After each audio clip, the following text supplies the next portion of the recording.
so, pwede na ba tayong pumunta sa Caloocan? Pag-usapan na natin ang Caloocan.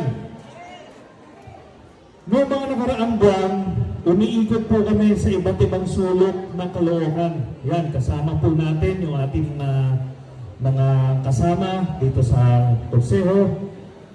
At nakita natin kung gaano kalubha ang sitwasyon. Sobrang daming mahihirap. Grabe ho ang kondisyon nila. No?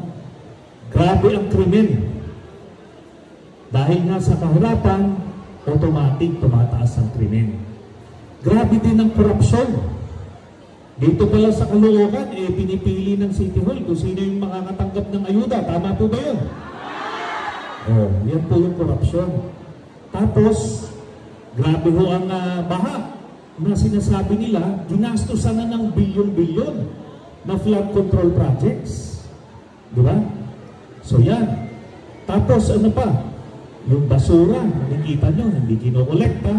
Tapos nagiging sanghiri ng baha. Di ba?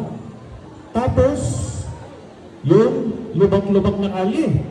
No? Lalo na dun sa District 1. Grabe po dun. Parang natalikuran na, pinagtampuhan na ng tadhana. So, higit pa riyan, pinabayaan po ang mga taga-Caloocan. Alam niyo po yung mga ibang mga mamamayan sa ibang lungsod, sa Metro Manila, buwan-buwan po nakakatanggap ng benepisyo. Dito po ba sa inyo? Ha? Wala. Diyan yung makikita. Tatanungin nyo, Caloocan po, ang isa sa pinakamayamang lungsod sa buong Pilipinas. Pero saan napupunta yung pera? Di ba? Yun ang mga nakita natin. So, bunga ng mga ganyang mga problema, ngayong araw po na ito, ay formal ko nang idedeklara na ako po ay tatakbo sa pagka-mayor ng Caloocan City. Mayor! Mayor! Mayor! Mayor! Mayor! Mayor! Mayor! Mayor! Mayor! Mayor! Mayor! Mayor! Mayor! Mayor! Gusto niyo bang maramdaman na ang pagbabago dito po sa Caloocan? Sasama ba kayo dyan sa mission na yan? Yan po gagawin natin. Ngayon po, marami tayong naiisip na gagawin na pagbabago dito po sa Caloocan. No? Unang-una, tatanggalin po natin yung korupsyon. Pag tinanggal po natin yung korupsyon, yung pondo na maiipon, na binubulsa nila, yun po ang pangpondo natin sa iba't ibang programa sa mga mamamayan ng Caloocan. No? Simula mga bata, estudyante, mga manggagawa, mga magulang, hanggang senior citizens. Gusto po ba natin yun? So kung hindi po bubulsa yung pera, meron pong pangpondo sa mga benepisyo po ng mamamayan ng Caloocan. Okay? Yan po. Pangalawa, tatanggalin po natin yung kahirapan sa pamamagitan ng mga trabaho. Magbibigay tayo ng napakaraming trabaho dito po sa Caloocan. Kasi po kung ang bawat pamilya ay merong nagtatrabaho o madadagdagan na nagtatrabaho, malaking ginhawa po yan. Tama ho ba? Kahit senior citizen, meron pong lugar. Ayan. Pangatlo, dahil malulunasan natin ang kahirapan, masusog po natin ang krimen. Di ba ba? Yan ang magtalo, no? Kilala yan, lalo na sa peace and order. Aayusin natin ang Caloocan. Okay? Pero, rerespetuhin natin yung karapatang pantao nila. Tama po? Di ba? Kasi kung maikukumbinsin natin silang magtrabaho na lang, huwag nang gumawa ng krimen, hindi makakabawas tayo, makakatulong pa sila sa pamilya nila.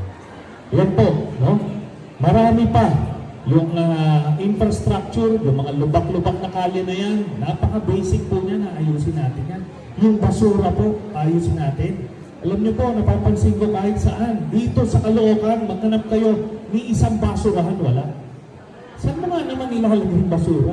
Alam niyo ho, kung yung mga leader ng Caloocan, ang iniisip ay yung kapakanan ng mamamayan, lahat po ito magagawa.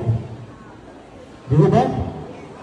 So, sa takdang panahon po, ipipresenta natin sa inyo yung iba't ibang programa pa natin. No? Pero, sa ngayon, yan po ang ating mission. So, dito sa mga membro, dalawang mission ninyo. Ipanalo ang ating party list at ipanalo ang Team Trillanes. Okay po ba yun? Oh, yan.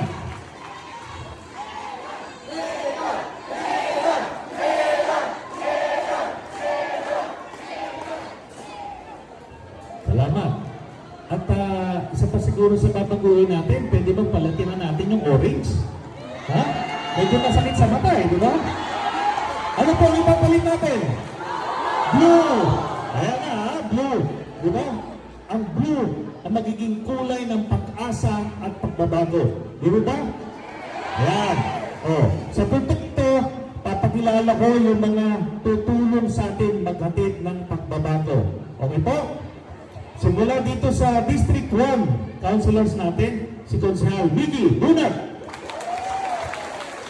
si Konsehal Lining Faustino, Konsehal Angie Leonardo, Konsehal Kay Nubla, si Konsehal Rewel De Leon, ng District 2, Konsehal Alu Nubla, Konsehal Rose Mercado at Konsehal PJ Malenzo. Sila naman, District 3. No? So sila ang tutulong sa atin. No? Pinili natin sila dahil sila ay magagaling, masisipag, at higit sa lahat may malasakit sa mga taga-Caloocan. Yan po ang mga veterano na rin sila, no? Na nagsiservisyo po sa Caloocan. Kaya hindi nyo na kailangan pumili sa orange. Tama? Huwag nang pumili sa orange. Nandito na yung mga blue Ha? Okay. So, ganito po maliwanag po ito. Simula ngayon, meron na tayong kailangan natin ipamalita na ito. Ipamalita nyo sa inyong pamilya, sa inyong mga kapitbahay na parating na ang pagbabago na dadalhin ng Magtalo at ng Team Trillanes. So yan lang po ang ating mensahe. Muli, congratulations po sa inyo. Mabuhay ang Sama Magtalo.